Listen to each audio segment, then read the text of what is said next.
Carburetor maintenance for your Series III Lambretta is rather easy and shouldn't take you more than 20 minutes of your time.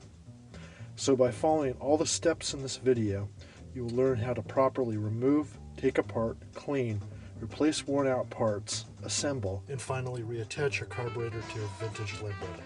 For purposes of this video, we'll be looking and using the Dellorto SH20 carburetor. Fortunately, this will also work for the Dellorto SH18, SH22, and JetX22. So you should be able to use this guide to rebuild any of these carburetors. Part 1. Removal. Before getting started on any mechanical job, it's always best to prep your work area and have the tools that you might need pulled and ready for use. For the removal part of this job, you should have the following tools ready and on hand so that you can successfully pull your carburetor from your vintage Lambretta. You will need a bladed and Phillips head screwdriver, spanner wrenches, 8mm socket wrench, needle nose pliers, rubber work gloves, small rags. Optionally, you'll need a hammer, a wooden dowel or a wooden handle of a hammer, a 3/8 drive extension bar, and probably some type of mat to sit on. Let's get started here by pulling both the left and right side cowl. First up, disconnect and remove the air filter on the rubber air hose. Start by unlatching the spring clip found on the air box and pull on the hose and the air filter. Both should come loose easily. Next up, you'll want to disconnect the throttle cable. Locate the throttle arm on top of the carburetor.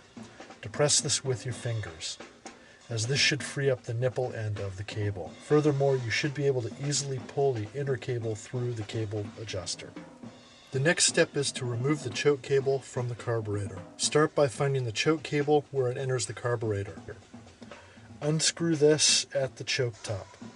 The whole unit should then be pulled out of the carburetor. Up next, we'll want to disconnect the fuel line to the carburetor.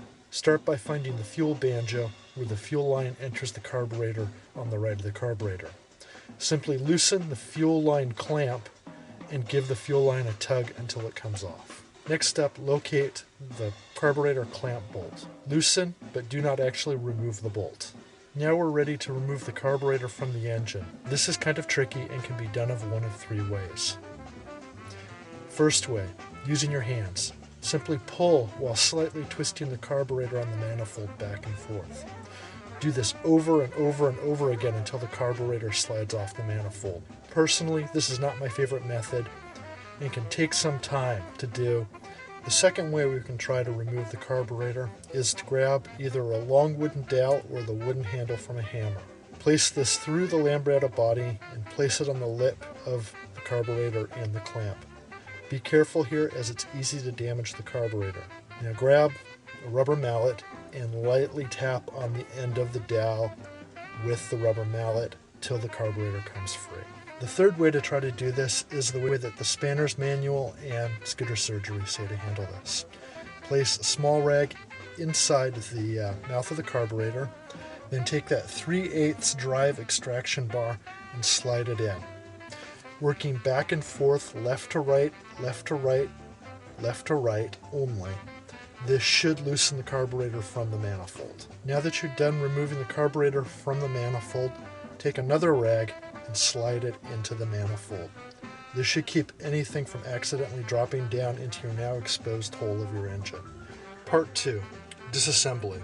For this part of the job, you'll need the following tools on hand. Bladed screwdriver, socket wrench with 8mm head or an 8mm spanner, small needle nose pliers, rubber gloves. Lastly, here's a schematic of the Dellorto SH20 carburetor. This will help you find pieces and parts in case you have any problems. First off, time to put the rubber gloves back on. Now that you have your carburetor out of your Lambretta, it's time to pull it apart. With the carburetor upright, locate the two screws that hold the bowl to the carburetor body.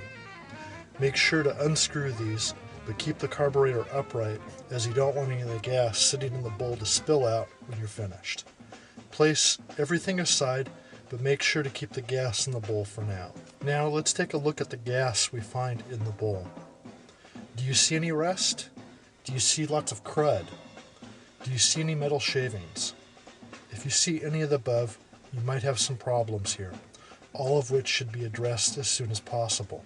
For instance, rust would be indicative of problems in your gas tank that should be taken care of.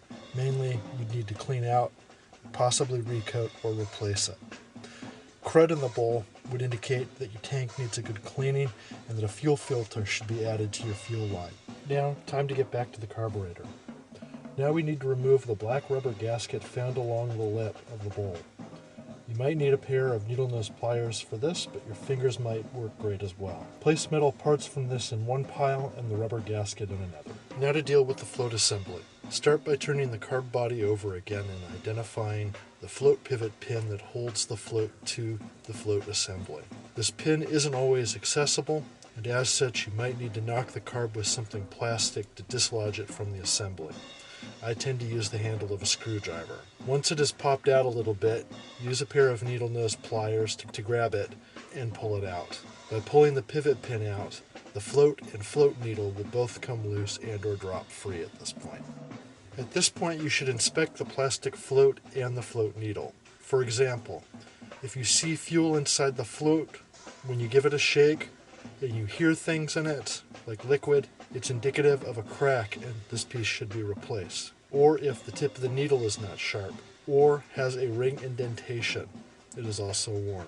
If you see any problems with any of these, time to check them and replace them with your Dellorto Carburetor rebuild kit. Otherwise, place the needle and float safely aside with your rubber gaskets. Now it's time to remove all the jets, which are now easily exposed after removing the float and float pin. For this, you will need a bladed screwdriver, and each of these should be easy to recognize as they are made from brass. Start with the starter jet found on the left, which is used in conjunction with the choke to help start your engine. Now remove the idle jet found on the far right. For both of these, simply unscrew each of these and place aside. The last remaining jet is the atomizer found in the middle. Now grab all your jets and place them with your other metal parts. Next step, we're going to remove the air adjustment screw. This is found on the side of the carburetor. You should be able to use your fingers here to unscrew this. Place aside with all the other metal carburetor parts. Next step, it's time to remove the fuel banjo. Once the banjo is removed, continue to use the bladed screwdriver to remove both the plastic filter and the paper gasket found on the inside of the banjo. Metal parts should go to metal parts, gaskets can go in with the old rubber material. Finally, you're ready to remove the main slide. Loosen and remove both the screws on top of the slide here. Make sure to keep the slide assembly tight to the carburetor during this part as it's spring loaded. Once removed, gently pull the slide out of the carburetor body. Next, you'll want to further disassemble this into the slide, spring, pin slide, and top piece. You'll also need to disassemble the top pin slide some more. Unscrew the screw found on the throttle lever to allow you to pull the pin slide free of the top. You will also want to pull the small rubber gasket found inside the pin slide.